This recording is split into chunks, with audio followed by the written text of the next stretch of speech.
Hi everybody, today I'll be reviewing this knife here. This is the Heinnie Haynes edition CRKT Pilar. The most important difference between this and the normal CRKT Pilar is that the Heinnie Haynes edition is non-locking. The standard one is a frame lock, which you would see on the backside here, but there is no lock in this knife.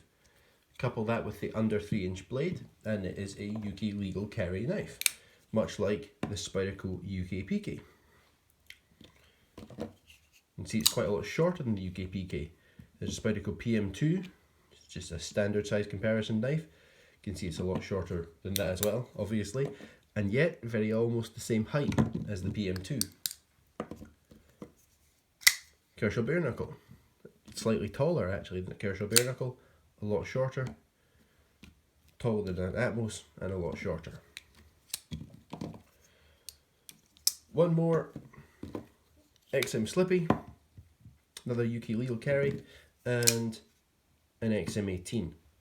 I bring these two out because if you look at the thickness here, this knife handle wise is almost the same thickness as the XM Slippy, tiny bit thinner, but look at the blade thickness.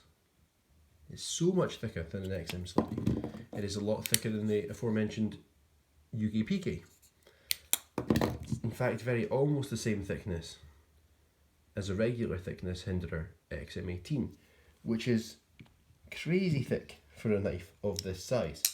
It's a 2.5-inch blade and it's 5.9 inches overall, and it's as thick as a Hinderer XM18. It also weighs 3 ounces, which is a little bit heavy for its size, but not too bad. Now, this is a double detent slip joint running on Teflon washers. I've disassembled this knife and strengthened the detent a little bit. If that's something that you'd like to do, I have a separate video on how to do that.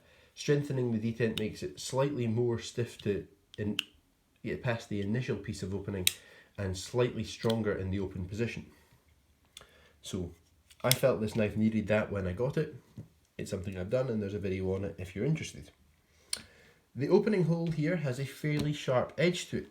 I actually quite like that because I find it grips my thumb really pretty well, and it can definitely help when you're opening the knife.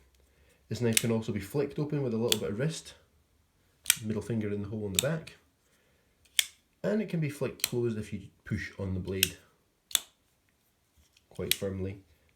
Go. So as I mentioned, I found the detent too weak on this knife. It's a lot better now than it was when I got it, but I think it would still be weaker than most people would like. Certainly if you're used to a UK legal carry like the Spyderco UK PK, this is a lot more force required to close it than the CRKT Pilar. It is a backspring knife instead of a double detent system knife, so that's kind of expected, but it is still worth noting. I don't personally like the red G10, and I don't really like T6 screws either. That being said, they didn't cause any problems for me when I disassembled the knife, and overall this knife feels pretty well made. The screws are obviously of a relatively acceptable quality because they came out and went back in without any issues. Yes, I think this knife is really pretty well made, especially given it was made in China and the price point it was made for in China. One of the things which is made particularly well is the pocket clip. The pocket clip is a loop over pocket clip. It is very deep carry.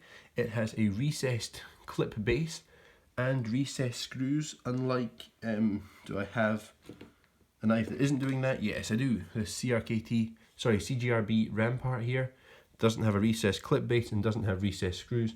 That means as your material, your pocket slides in here, it's going to catch on these screws. The Pilar here, recessed clip base and recessed screws, which is very, very nice. The clip works brilliantly. It holds it in your pocket very well. It is branded on the outside of the clip, which I know a lot of people won't like, but it doesn't really bother me. I think the clip looks quite good.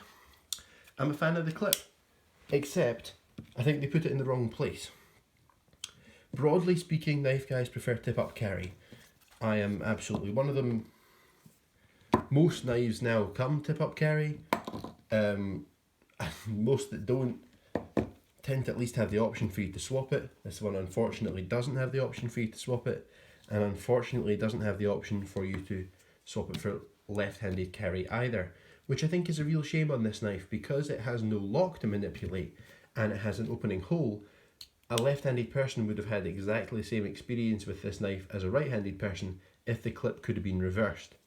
Ideally, I'd like to see it reversible, right and left tip up carry and have no tip down carry to avoid the recessed clip base machine working holes in the handle. I'd rather have it tip up carry.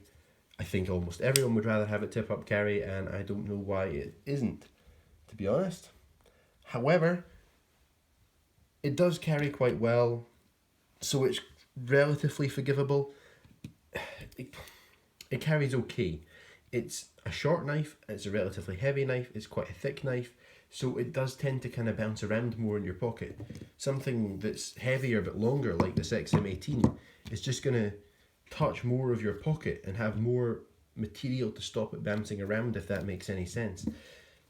Something like this I do notice quite a lot when I'm carrying it. And because all of that bulk is right up at the top of your pocket instead of a long thin knife like the Rampart again, I guess, where that bulk is spread down the pocket more, it can be a bit of a pain to get your hand past in the pocket sometime as well. So the carry profile isn't particularly great. The pocket clip is very good, but in the wrong place, in my opinion, at least. The blade stock is far too thick, in my opinion. I've shown you it compared to an XM18 earlier in the review, but I'll do that again just now. You can see it is really close to the thickness of an XM18. This is a under 3-inch non-locking knife, and this is a 3.5-inch titanium frame lock. These knives are designed to do very, very different tasks, and I don't really think this has any business having a blade as thick as the XM18. A lot of people would actually say that the XM18's blade is too thick.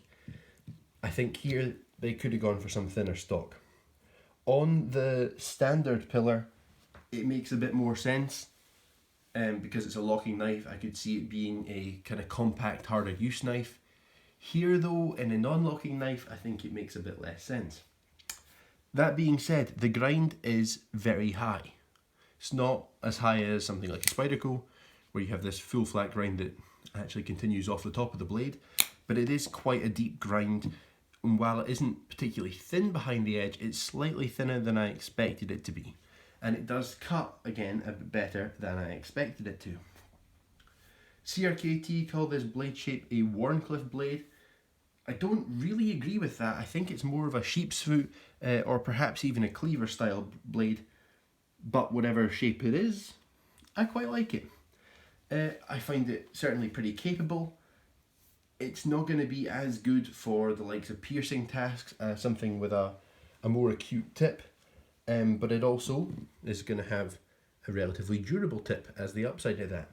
And you can feel a slight thickness in the thickness behind the edge. Sorry, a slight difference in the thickness behind the edge. It's relatively thick at the tip and a little bit thinner back here. It's going to give you a more durable tip, which may well be something that you're after. But again, I think that is better suited to the locking version rather than the slip joint version. The blade is made of 8CR13 MOV, which is getting less impressive all the time. I think it's understandable at this price. However, it will need to be resharpened plenty.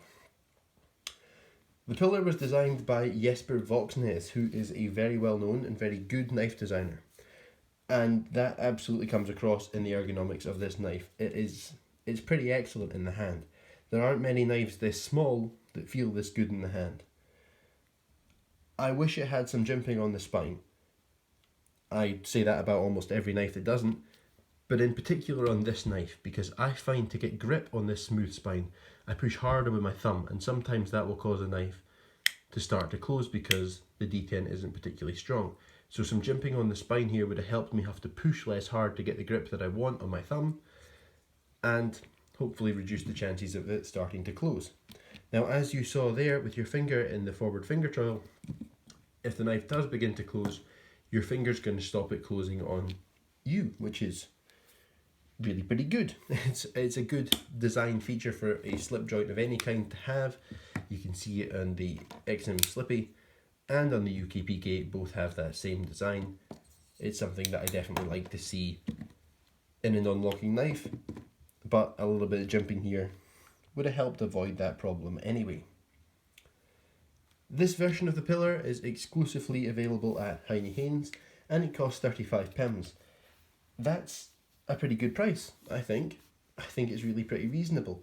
When I heard this was coming, that they were doing a slip joint version of the Pilar, I thought it was going to be more muddy than that, but it isn't. £35 is pretty good for what they're doing here. It's made in China, but it's made in China quite well. The materials are tolerable for the money, then the design is really pretty good for the money. When I first heard that they were making a slip joint version of the Pilar, which is the standard Pilar, by the way, is exactly the same shape and size as this, it made a lot of sense. I thought it was a very good idea because the Pilar has been a hugely successful design in a locking knife and it had that finger trowel there anyway. So you turn it into slip joint and that feature which people already liked on the locking version now serves as an extra safety feature as well. So I'm very glad that they did this. It was a good idea and it's an excellent design and a design that works very well as a non-locking knife.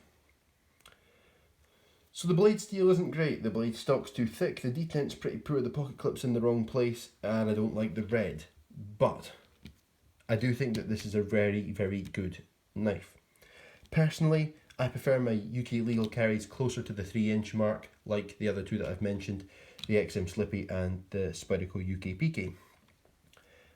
I find personally that 3 inches is shorter than I like. I carry a 3-inch or under knife because of a legal restriction. 2.5 inches is really shorter than I prefer, but the Pilar always feels like it outperforms its blade size. I used this knife for some things that I wouldn't normally use a slip joint for, and it performed really pretty well. It performed better than I was expecting. It does seem to outperform its size. I think it's a very, very good functional tool for the price, and if you're looking for a UK legal carry in this price point, and you're looking for something that's more of a modern design instead of the myriad of slip joints like Europe O'Neill number 4s and that more basic style of knife, then I think this is something you should definitely consider. It's a knife that I like a lot more than I expected to, and definitely something that I would recommend. Thanks for watching. Bye.